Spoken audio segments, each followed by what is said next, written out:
نحمدہ ونصلی ونسلم علی رسولہ الکریم بسم اللہ الرحمن الرحیم۔ محترم ناظرین و سامعین کرام، السلام علیکم ورحمۃ اللہ وبرکاتہ۔ درس حدیث کی ایک اور نشست کے ساتھ ہم آپ کی خدمت میں حاضر ہیں۔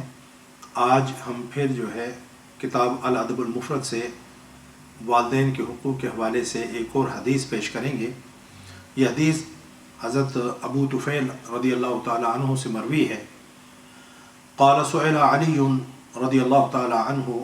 هل خصمکم النبی صلی اللہ علیہ وسلم بشیء لم یخص به الناس کافة قال ما خصنا رسول اللہ صلی اللہ علیہ وسلم بشیء لم یخص به الناس الا ما فی قراب سیفی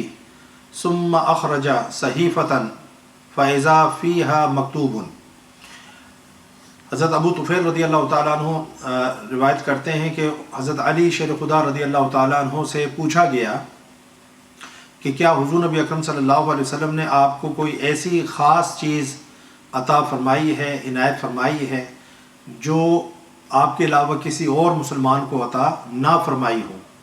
تو حضرت علی شیر خدا رضی اللہ تعالیٰ عنہ نے فرمایا کہ مجھے رسول اللہ صلی اللہ علیہ وسلم نے کوئی الگ سے علیحدہ سے ایسی خاص چیز عطا نہیں فرمائی جو لوگوں کو عطا نہ فرمائی ہو، سوائے اس کے جو میری اس تلوار کے میان کے اندر ہے۔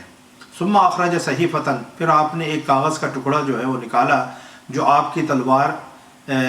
کے میان میں تھا۔ فاذا فیہا مکتوب، تو اس پر کچھ چیزیں وہ لکھی ہوئی تھیں۔ اس میں ایک چیز جو لکھی ہوئی تھی وہ یہ تھی کہ لعن اللہ من ذہب لغیر اللہ، کہ اللہ رب العزت نے اس شخص پر جو اللہ کے سوا کسی اور کے نام پر جانور ذبح کرتا ہے اس پر اللہ کی لعنت ہو۔ ایک یہ بات لکھی ہوئی تھی۔ دوسری بات لکھی ہوئی تھی لعن اللہ من سرق منار الارض، اس شخص پر اللہ کی لعنت ہو جو زمین کے نشانات کو چوری کرتا ہے۔ پھر تیسری بات لعن اللہ من لعن والدیہ، جو والدین پر لعنت کرے، جو والدین کو سب و شتم کرے، جو والدین کو گالم گلوچ کرے، اس پر بھی اللہ کی لعنت ہے۔ اور چوتھی بات جو اس مکتوب کے اندر لکھی ہوئی تھی وہ تھی کہ لعن اللہ من آوى محدثا، کہ ایسا شخص جو بدعتی ہو اس کے اوپر بھی اللہ تعالیٰ کی لعنت ہے۔ اب یہ حدیث ہے جو حضرت علی رضی اللہ تعالیٰ عنہ سے بیسیکلی ایک سوال پوچھا گیا اور اس کے جواب میں آپ نے یہ چیزیں ارشاد فرمائیں جو حضور نبی اکرم صلی اللہ علیہ وسلم نے آپ کو عطا فرمائی تھی۔ اب اس میں جو پہلی بات سمجھنے والی ہے وہ یہ کہ حضرت علی شیر خدا رضی اللہ تعالیٰ عنہ کے چہرے کو تکنا بھی عبادت ہے، اور آپ کی محبت ہمارے ایمان کا ایک جز ہے۔ حضور نبی اکرم صلی اللہ علیہ وسلم نے فرمایا کہ علی منی و انا من علی، کہ علی مجھ سے ہیں، میں علی سے ہوں۔ لیکن آپ یہ دیکھیں کہ حضور نبی اکرم صلی اللہ علیہ وسلم نے کہ سائل کا سوال یہ تھا کہ کوئی ایسی خاص چیز حضور نبی اکرم صلی اللہ علیہ وسلم نے آپ کو عطا فرمائی ہو جو کسی اور کو عطا نہ فرمائی ہو۔ اس کے جواب میں حضرت علی رضی اللہ تعالیٰ عنہ نے فرمایا کہ مجھے رسول اللہ صلی اللہ علیہ وسلم نے کوئی ایسی خاص چیز عطا نہیں فرمائی۔ اگر حضور نبی اکرم صلی اللہ علیہ وسلم نے کیٹاگوریکلی حضرت علی شیر خدا رضی اللہ تعالی عنہ کی خلافت کے بارے میں اور آپ کی امامت کے بارے میں کچھ ارشاد فرمایا ہوتا کہ اے علی میرے بعد تم مسلمانوں کے خلیفہ ہوگے، تو اس سوال کے جواب میں حضرت علی رضی اللہ تعالی عنہ کوئی ایسی بات پیش کر سکتے تھے۔ لیکن حضرت علی رضی اللہ تعالی عنہ نے اس کی تردید فرمائی اور صرف 4 چیزیں جو اس کاغذ کے ٹکڑے پر لکھی ہوئی تھیں جس کو آپ نے محفوظ کیا ہوا تھا، وہ 4 چیزیں آپ نے بیان فرما دی۔ پہلی بات وہی کہ جو شخص اللہ کے علاوہ کسی اور کے نام پر جانور کو ذبح کرے اس پر اللہ کی لعنت ہے۔ تو یہ بات سمجھ رہے ہیں کہ جب جانور ذبح کیا جاتا ہے اور بسم اللہ اللہ اکبر کہہ کر جانور کے گلے پر چھری چلائی جاتی ہے، تو اس وقت اگر کسی بھی شخص کا، کسی بھی بزرگ کا، کسی کا بھی نام لے لیا گیا، اللہ کے سوا کسی اور کا نام لے لیا گیا، تو وہ جانور حرام ہو جاتا ہے۔ تو عند الذبح صرف جانور کے اوپر اللہ کا نام لیا جائے گا اور اس طریقے سے وہ جانور حلال ہوگا۔ پھر حضور نبی اکرم صلی اللہ علیہ وسلم نے فرمایا کہ وہ شخص جو زمین کے اندر تغیر کر دے، جو زمین کو چوری کر لے، جو زمین کے نشانات کو مٹا دے، وہ پتھر جو زمینوں کی تعیین کرتے ہیں، جو زمینوں کے نشانات ہوتے ہیں کہ یہ فلاں کی زمین ہے، یہ فلاں کی زمین ہے، اگر کوئی شخص ان نشانوں کو مٹا دے، ان کے اندر تبدیلی کر دے اور کسی کی زمین کو ہتھیا لے، اس پر قبضہ جما لے، ایسے شخص پر بھی اللہ رب العزت کی صریحاً لعنت ہے۔ آج کے دور میں جس طرح پٹواریوں کے ساتھ مل کر زمین کے نقشے تبدیل کر لیے جاتے ہیں، زمین کا جو رقبہ ہے اس کے اندر ہیر پھیر کر لی جاتی ہے، یہ ساری باتیں جو ہے یہ اسی ضمن میں آتی ہیں، کیونکہ کسی کا حق جو ہے وہ طلب کرنا، کسی کے حق پر ڈاکہ ڈالنا، یہ بیسیکلی جو ہے اس سے معاشرے کے اندر بھی فساد ہوتا ہے۔ آپ دیکھتے ہیں ان باتوں کے اوپر جھگڑے ہو جاتے ہیں، گولیاں چل جاتی ہیں، قتل و غارت گری ہو جاتی ہے، قتل تک نوبت پہنچ جاتی ہے، لوگ زخمی ہو جاتے ہیں۔ بہت سارے ایسے واقعات آپ نے دیکھے ہوں گے کہ زمین کے تنازع کے اوپر ایک پارٹی نے دوسرے کو مار دیا۔ تو یہ چھوٹی بات نہیں ہے، اس سے بہت سارے فسادات کے دروازے کھلتے ہیں۔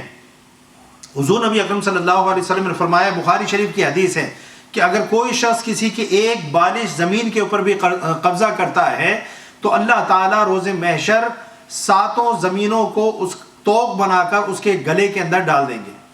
تو آپ دیکھیں کہ جتنی بڑی زمین کسی نے ہتھیائی ہوگی اس کا توق بھی جو ہے اسی حساب سے بڑا ہوگا۔ اب تیسری بات جو اس حدیث کے اندر حضرت علی رضی اللہ تعالیٰ عنہ سے حضور نبی اکرم صلی اللہ علیہ وسلم نے بیان فرمائی کہ والدین کے اوپر لعنت کرنے والے پر اللہ کی لعنت ہے، یعنی والدین کو کوئی برا بھلا کہے، والدین کو کوئی گالم گلوچ دے، والدین کو کوئی سب و شتم کرے، ایسے شخص کے اوپر اللہ کی لعنت ہے۔ لعنت کا معنی یہ ہوتا ہے کہ وہ شخص اللہ کی رحمت سے دور ہو جاتا ہے، اللہ کی رحمتیں اس سے دور ہو جاتی ہیں۔ تو جس پر اللہ کی رحمت نہ ہو تو وہ کس طریقے سے جو ہے بخشا جائے گا؟ تو اب یہ ہے کہ اس 2 طرح سے ہو سکتی ہیں۔ کوئی سوچ سکتا ہے کہ بھئی والدین کو کون گالی بکتا ہے، تو اس کی 2 صورتیں ہوتی ہیں۔ ایک تو یہ کہ والدین پر کوئی صریحاً گالیاں بک رہا ہو، ایسے بھی ہیں ناخلف اولاد، ایسی بھی ہیں نافرمان اولاد جو والدین کو، ایسی ویڈیوز ہم نے دیکھی کہ ایک بیٹا اپنی ماں کو جو ہے مار رہا ہے، اس کو یعنی کہ تشدد کا نشانہ بنا رہا ہے۔ بعض جو ہے بیٹے ایسے ناخلف ہیں جو اپنے باپ کو مارتے ہیں، کئیوں نے اپنے باپ کو جو ہے قتل کر دیا، تو نوبت یہاں تک بھی پہنچ جاتی ہے۔ تو ایک تو یہ کہ صریحاً اپنے والدین کو گالی دینا، اور دوسرا اس کا جو ہے یہ ہے کہ لعنت کا سبب بننا، گالی کا سبب بننا، کہ والدین کو تو گالی نہیں دی، جس کو حضور نبی اکرم صلی اللہ علیہ وسلم نے جب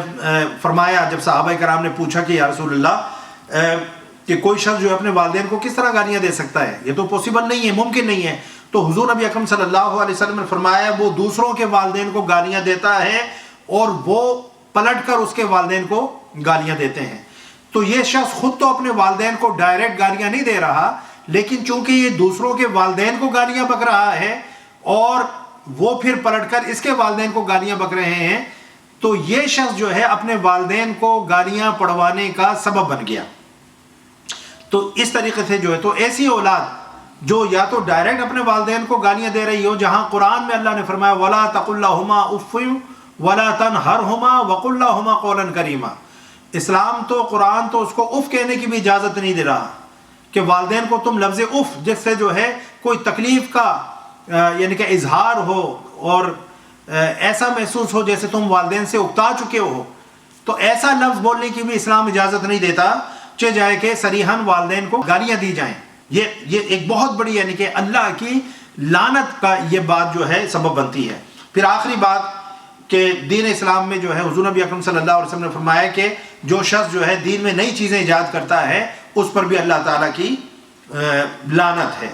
تو دین میں چاہے وہ اعتقادی طور پر یا عملی طور پر کوئی چیز بھی اگر کوئی شخص ایجاد کرتا ہے جس کی دین میں کوئی گنجائش نہیں ہے، دین میں اس کی کوئی اصل نہیں ہے، تو ایسی جو دلالت ہے وہ گمراہی ہے، اور وہ گمراہی جہنم میں لے جانے والی ہے۔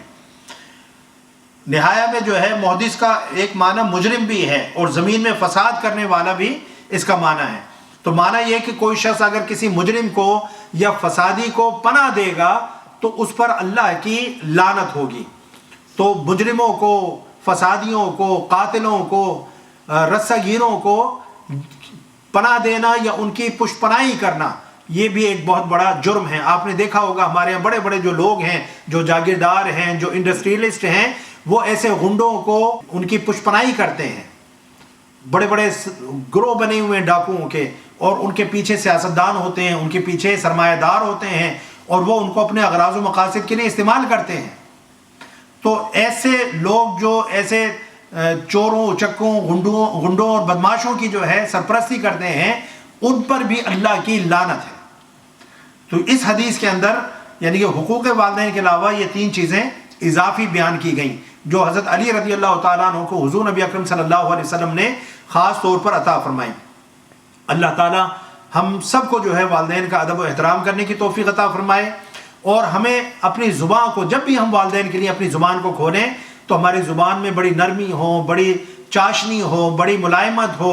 اور بہت سافٹ یعنی کہ اسپوکن ہونے چاہیے ہم والدین کے لیے، تاکہ والدین کے دل ہم سے خوش ہوں۔ اگر ہم ترش زبان استعمال کریں گے اور ان کو جھڑکیں گے اور ایسی زبان استعمال کریں گے جس کے اندر جو ہے بے ادبی کا پہلو ہو، تو اس سے والدین کی دل آزاری ہوگی، اور یہ بات اللہ کو قطعاً پسند نہیں ہے۔ اللہ تعالی ہمیں والدین کا ادب اور احترام کرنے کی توفیق عطا فرمائے۔ وما علیہ الا البلاغ۔ السلام علیکم ورحمۃ اللہ وبرکاتہ۔